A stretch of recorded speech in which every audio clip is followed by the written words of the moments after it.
ঐতিহাসিক ৭ মার্চ ২০২৬ সোহরাওয়ার্দী উদ্যানের সঙ্গে নতুন করে সৃজিত শাহবাগ থানার গেটে একজন তরুণ এবং একজন তরুণী দাঁড়িয়ে প্রতিবাদ হিসাবে বঙ্গবন্ধুর ঐতিহাসিক ভাষণ তোমাদের যার যা কিছু আছে তাই নিয়ে ঝাঁপিয়ে পড়ো বাজাচ্ছিল। আমরা প্রথমে সেই দৃশ্যটা একটু দেখি।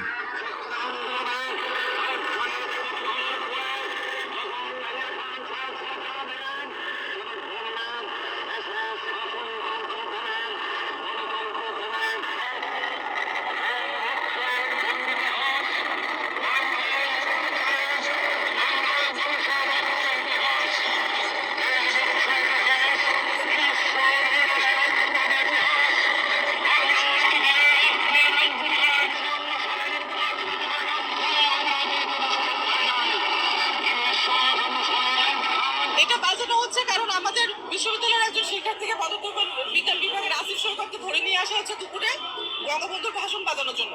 তার প্রতিবাদ হিসেবে আমরা এখন বঙ্গবন্ধুর ভাষণ বাজাচ্ছি শাহবাগ থানার সামনে। যতদিন না পর্যন্ত তাকে মুক্তি দেওয়া হবে ততদিনই ভাষণ বাজবে।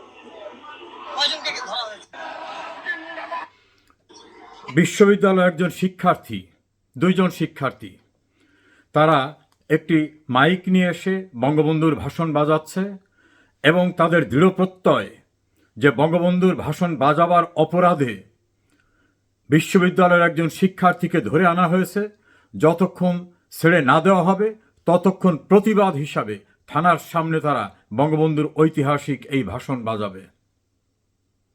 এত প্রতিকূল পরিবেশে, এত মবক্রসি, এর ভিতরেও এই দৃঢ়তার সঙ্গে বঙ্গবন্ধুর ভাষণ নিয়ে খোদ থানার সামনে যে ঐতিহাসিক একটি প্রতিবাদ রচনা করেছে আমাদের এই বোন, তা আমাদেরকে গর্বিত করেছে, অনুপ্রাণিত করেছে। আমরা আরও কয়েকটি ক্লিপ একটু দেখি যে ঐতিহাসিক ৭ মার্চ এটা উদযাপন কি অবৈধ ছিল কিনা। মিস্টার মনির,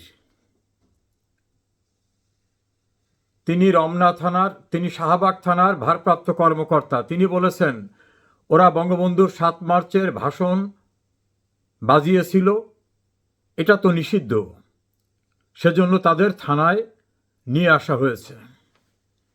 মিস্টার মনির, ৭ মার্চের ভাষণ কেউ নিষিদ্ধ করেনি, একজনারাই নিষিদ্ধ করেছে, যারা পাকিস্তানি হানাদার বাহিনী তারা নিষিদ্ধ করেছিল মনে মনে, বাইরেও না। আপনি সরকারি একজন কর্মকর্তা হয়ে আপনি বলছেন ৭ মার্চের ভাষণ নিষিদ্ধ। আপনার জন্ম হয়েছে কিনা ৭১ আমি জানি না। এই ৭ মার্চ হচ্ছে বাঙালি জাতিসত্তার উন্মেষের শ্রেষ্ঠতম দিন, যেদিন আমাদের অবিসংবাদিত নেতা বঙ্গবন্ধু গোটা জাতিকে যার যা কিছু আছে তাই নিয়ে ঝাঁপিয়ে পড়ো, এদেশের মানুষকে মুক্ত করে ছাড়বো ইনশাআল্লাহ, এবারের সংগ্রাম মুক্তির সংগ্রাম, এবারের সংগ্রাম স্বাধীনতার সংগ্রাম বলে গোটা জাতিকে সশস্ত্র যুদ্ধে ঝাঁপিয়ে পড়ার উদাত্ত আহ্বান জানিয়েছিলেন। পাকিস্তানিদের বিরুদ্ধে দেশ শাসন করার জন্য, দেশ স্বাধীন করার জন্য ঝাঁপিয়ে পড়তে বলা সেই ঐতিহাসিক ভাষণ, যেটা ইউনেস্কোর ঐতিহ্যের অংশ হিসাবে সারা দুনিয়ার গুরুত্বপূর্ণ দলিল হিসাবে গৃহীত হয়েছে, সেটাকে আপনি বলছেন নিষিদ্ধ। এটা তো একমাত্র পাকিস্তানি ছাড়া কেউ নিষিদ্ধ বলতে পারে না। এ দুঃসাহস আপনার কোত্থেকে এলো? আমরা দ্বিতীয় কয়েকটি ক্লিপ দেখি।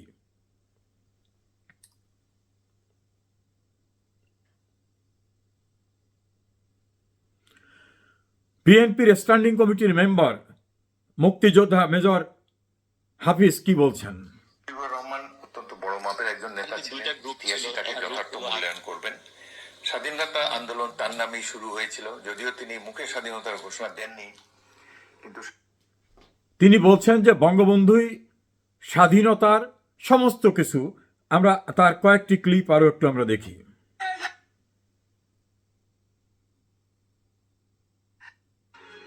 এই ভাষণ বাঙালি জাতির অস্তিত্বকে তৈরি করেছে। এই সংসদ এটা সাক্ষী থাকুক, বাঙালি জাতির ৩৫০০ বছর বয়সে বাঙালি কখনো যাকে অখণ্ড স্বাধীনতা বলে তা কখনো ছিল না।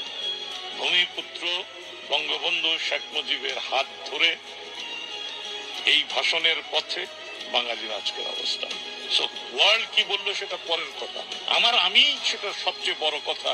এই আমাদের সবার সম্মিলিত অস্তিত্বই এই ভাষণকে মহিমান্বিত করে।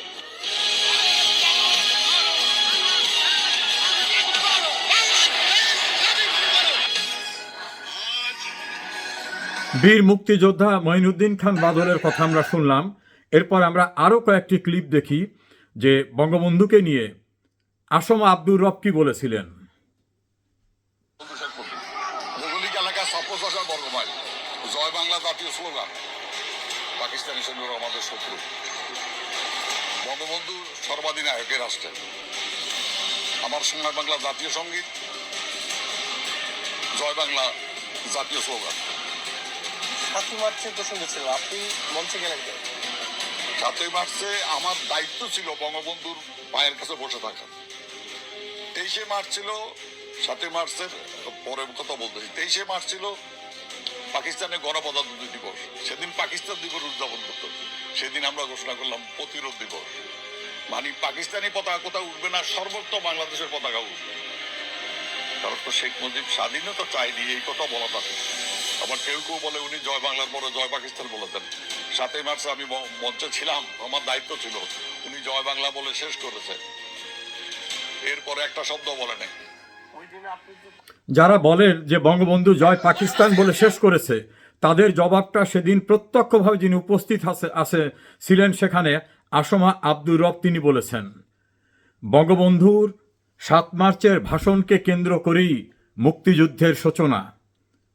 মেজর জিয়াউর রহমান, যিনি পরবর্তীতে জেনারেল জিয়া হয়েছেন, রাষ্ট্রপতি হয়েছেন, বর্তমান প্রধানমন্ত্রীর পিতা, সাবেক প্রধানমন্ত্রী বেগম খালেদা জিয়ার স্বামী, তিনি 1973 সনে একটি জাতির জন্ম নামক যে নিবন্ধ লিখেছিলেন, তৎকালীন সাপ্তাহিক বিচিত্রায় ছাপা হয়েছিল, সেখানে তিনি লিখেছেন বঙ্গবন্ধুর 7 মার্চের ঐতিহাসিক ভাষণ আমাদের কাছে গ্রিন সিগন্যাল হিসাবে বিবেচিত হলো। গ্রিন সিগন্যাল পেলাম আমরা, সেভাবে আমার প্রস্তুতি শুরু করলাম। তিনি তার লেখার ভিতর বঙ্গবন্ধুকে জাতির পিতা বলেছেন। বঙ্গবন্ধুর 7 মার্চের ভাষণের প্রেক্ষিতেই তারা মুক্তিযুদ্ধের জন্য প্রস্তুতি নিয়েছেন, সেটা উল্লেখ করেছেন। 7 মার্চের ভাষণকে যদি বাজাতে দেওয়া না হয়, 7 মার্চের ভাষণ যদি নিষিদ্ধ হয়, 7 মার্চের ভাষণ ছিল তো একটাই, এদেশের মানুষকে মুক্ত করে ছাড়ব ইনশাল্লাহ। এবারের সংগ্রাম মুক্তির সংগ্রাম, এবারের সংগ্রাম স্বাধীনতার সংগ্রাম। তাহলে স্বাধীনতার সংগ্রাম, মুক্তির সংগ্রাম, দেশকে শৃঙ্খল মুক্ত করব, এই কথাগুলো নিষিদ্ধ তো পাকিস্তানিদের কাছে ছিল। স্বাধীন বাংলাদেশের কারো কাছে তো এটা নিষিদ্ধ হতে পারে না। মাননীয় প্রধানমন্ত্রী তারেক রহমান, আপনি ক্ষমতায় আসার পরে মব বন্ধ হয়ে যাবে, আপনার স্বরাষ্ট্রমন্ত্রী বলেছিলেন। আপনার অস্তিত্বের শিকড় খোঁজেন। এই দেশ স্বাধীন না হলে আপনার বাবা মেজর থেকে মেজর জেনারেল হতেন না, আপনার বাবা সেনা প্রধান হতেন না, আপনার বাবা এদেশের রাষ্ট্রপতি হতে পারতেন না, আপনার মা প্রধানমন্ত্রী হতে পারতেন না, আপনি প্রধানমন্ত্রী হতে পারতেন না। এই দেশটা স্বাধীন না হলে সেই স্বাধীনতার স্থপতির ঐতিহাসিক ভাষণ, যেটা গোটা জাতির উদ্দেশ্যে দিয়েছেন, যেটা ইউনেস্কোর ঐতিহ্য হিসেবে নিবন্ধিত হয়েছে, সেই ভাষণ বাজাতে দিচ্ছেন না আপনি যখন প্রধানমন্ত্রী। তখন আমরা হতবাক হয়ে বিস্মিত হয়ে দেখছি ঢাকা বিশ্ববিদ্যালয়ের শিক্ষার্থীদের থানায় নিয়ে যাওয়া হয়েছে এই ভাষণ বাজাবার অপরাধে। প্রতিবাদ করতে যারা এসেছে তাদেরকে থানায় নিয়ে যাওয়া হয়েছে। থানার ভিতর থেকে বাইরে বের করে এনে নির্মমভাবে তাদেরকে মারধর করা হয়েছে ছাত্র শিবির এবং অন্যান্যরা। জনাব স্বরাষ্ট্রমন্ত্রী সালাউদ্দিন, প্রধানমন্ত্রী তারেক রহমান, তাহলে ওরা যেটা বলে এই বাংলাদেশ গোলাম আজমের বাংলাদেশ, মতিউর রহমানী নিজামীর বাংলাদেশ, মুজাহিদের বাংলাদেশ, এই বাংলাদেশটা কি সেখানেই আপনার আমলে নিয়ে যাওয়ার চেষ্টা অব্যাহত থাকবে? প্রধানমন্ত্রী, মবকে কি উৎসাহিত করা হচ্ছে? মবের দ্বারা আক্রান্ত যারা, তারা গ্রেপ্তার হলো, যারা মব করল তাদেরকে পুলিশ সহায়তা করল সরে যেতে। মাননীয় প্রধানমন্ত্রী এবং স্বরাষ্ট্রমন্ত্রী, এই বাংলাদেশটা স্বাধীন হয়েছে বিধায় আজকে আপনারা প্রধানমন্ত্রী মন্ত্রী। এই বাংলাদেশ যিনি স্বাধীন করে দিয়েছেন, তার যে উদাত্ত আহ্বানে গোটা জাতি ঝাঁপিয়ে পড়েছিল যুদ্ধে, সেই উদাত্ত আহ্বানকে আপনারা নিষিদ্ধ করতে চান? আপনারা কি একই পথে পা দিচ্ছেন? এই প্রশ্ন তো সঙ্গতভাবেই সামনে আসছে।